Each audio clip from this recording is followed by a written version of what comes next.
He wowed the crowds in Vancouver with his dynamic skating performance, but Olympian Johnny Weir is known for more than his flair on the ice. He's also known for speaking his mind and for his flashy skating costumes. The feathers, the sequins, the tulle. Where does he get those outfits?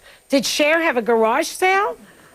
Joining me now is Olympic figure skater and star of Be Good, Johnny Weir on the Sundance Channel. Welcome, Johnny, to the show. Thank you so much, Miss Joy. Oh, I was watching. You're a fantastic skater, and you placed 6th at the Olympics overall, which I think is pretty damn good. It's very good, but you know, I skated the best I could possibly skate, and you know, I'm an athlete. At the end of the day, I wanted that medal. I wanted that crowning achievement. You wanted the gold. Well, everybody wants the gold. Well, everyone wants the gold, and I felt like that day I deserved it. I was great. It was the best I'd ever been.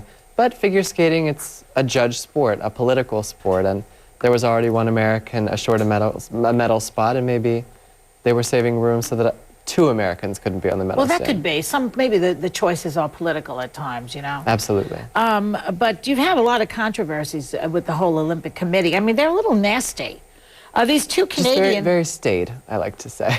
They're very staid? Yes, just very rigid and frigid in some cases. They're frigid, huh? What about all those condoms up there? Talking about frigid, I was reading there were hundreds and hundreds of condoms. I didn't even know we were allowed to have condoms. I mean, there are usually rules in the Olympic Village. No smoking, no drinking, no drugs, and no fornication. Yeah.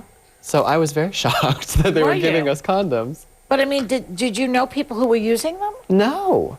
I had a very quiet roommate, Tanith Belbin. I wish I'd been let in on the joke. Yeah.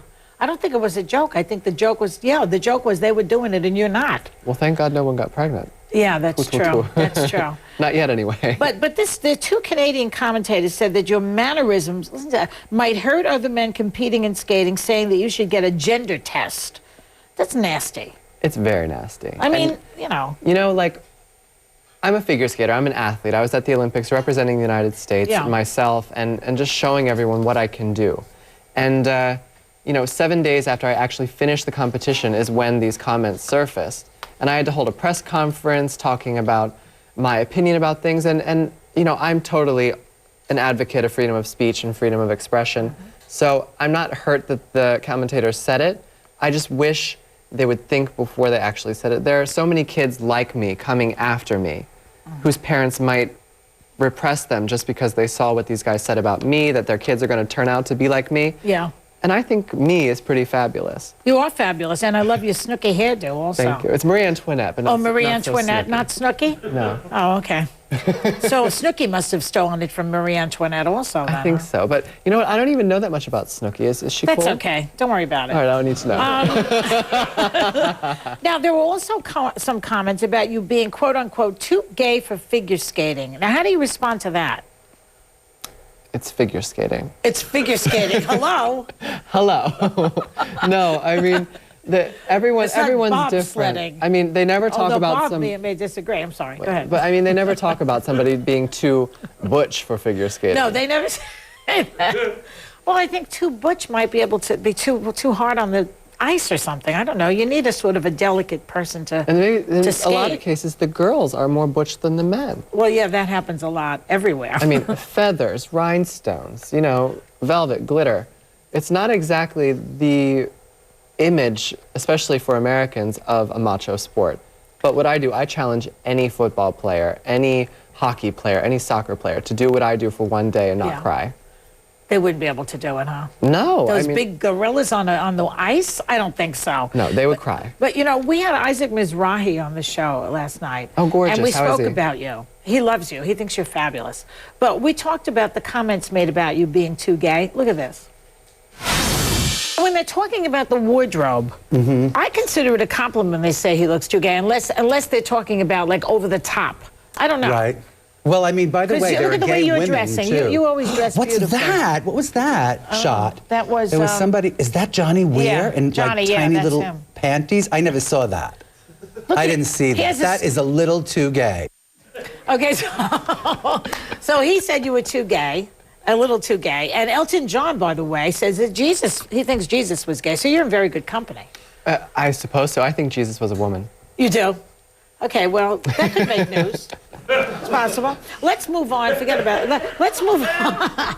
Let's move on to the fur controversy. Yes. Now, you were wearing fur. Tell me what happened when you wore this fabulous white fox fur thing. You know, it was just like a little nubbin, a small, tiny... A nubbin? Morsel Yeah. of a fox.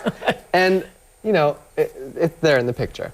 It was beautiful. It was a beautiful costume. It showed everything I wanted to show as far as going with the music and the character and everything. And I like fur. I'm not going to lie and say that I don't and say that I only wear faux fur, because I don't. You don't. So why not just wear faux fur just to get them off your back, at least the least of it?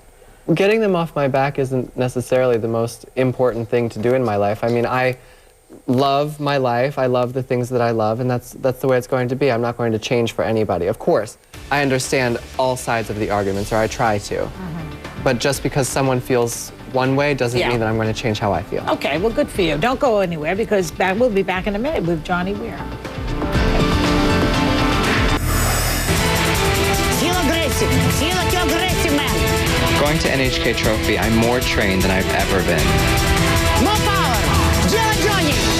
And I'm in the best physical shape. Пожалуйста, Johnny. And the problem with that is, this is exactly how I felt before Russia. That was a look at Be Good, Johnny Weir, in an 8-part documentary series currently airing on the Sundance Channel, and Olympic skater Johnny Weir is here with me right now. So, you know, I watched that, and I was also watching the part in your show where you're teaching the young girls to skate, and you said to them, falling is okay. Just go with the fall. I thought it was a metaphor for life, in a way. It is. I mean, I believe that a person is defined by how they claw themselves back up from any adversity, how they pick themselves up. When you're at the top, everything's gorgeous. Everyone wants to help you. But when you fall, you have to find your own way to get up without anyone's help. And that's what defines a character. So at the end of your career, let's say maybe 20 years from now, as a skater, you'll teach maybe? Oh my God, my poor bones. Yeah, I know. What's the age limit on skaters?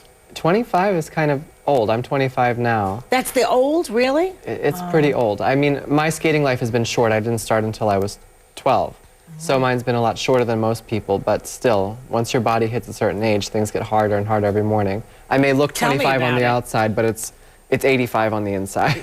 I see what you mean, yeah. But I mean, well, anyway, you must have known you could skate when you were like 3 years old, right? I didn't know it. I'm from a really small town in Pennsylvania. They have ice there.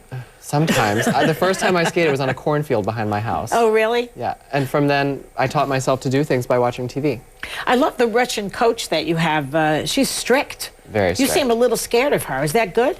It is very good. It's why I was with an American coach for the first however many long years of my career. And then I switched to Galina Zmievskaya, who's my current coach, and she instilled in me sort of a work ethic that you can't learn. It has to be pushed into you, and I needed somebody that was stronger than me. And she was it, boy. I love a strong woman. I mean, your mother seems strong, too, but this Galina really is tough. She cracks the whip. She absolutely does. And you know, she puts the fear of God in you, and you do your work, and you do the best work you can do. Well, I guess in your to please your field, coach. You need that. Absolutely. I have a couple of Twitter questions before we leave. I thought you might be interested in answering some of these. First of all, what is the average cost of your costume? Someone wants to know.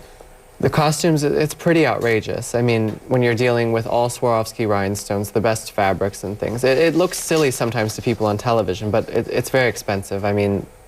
And you have to pay for it all by yourself? Yes. I mean, we get a little bit of help from the U.S. Figure Skating Federation, but it's little. That was in the series. I thought I remember that. Yeah. Coaching, costumes, choreography, everything is out of your own pocket. It says, what is the, let me say, if you weren't a skater, what would you be? I'd be a fashion designer, I think. I think that's your next career. Absolutely. Yeah. I or mean, Mick you have Jagger. a flair for it. Why not go with it? Well, Mick Jagger, that's a tough one. You have to be able to write those songs. That's a tough career. That is a tough career. I mean, look at them. I can't go to school for that? No, I don't think so. You can't learn that. But you're doing very well with your fashion, so stay with that. I love fashion. I think it's just another form of art and a way to express yourself as an individual. Yeah. Well, good luck to you, kiddo. All right? Thank you so much. Catch Johnny in Be Good, Johnny Weir, Monday nights on the Sundance Channel. Up next, Tiger Woods returns home.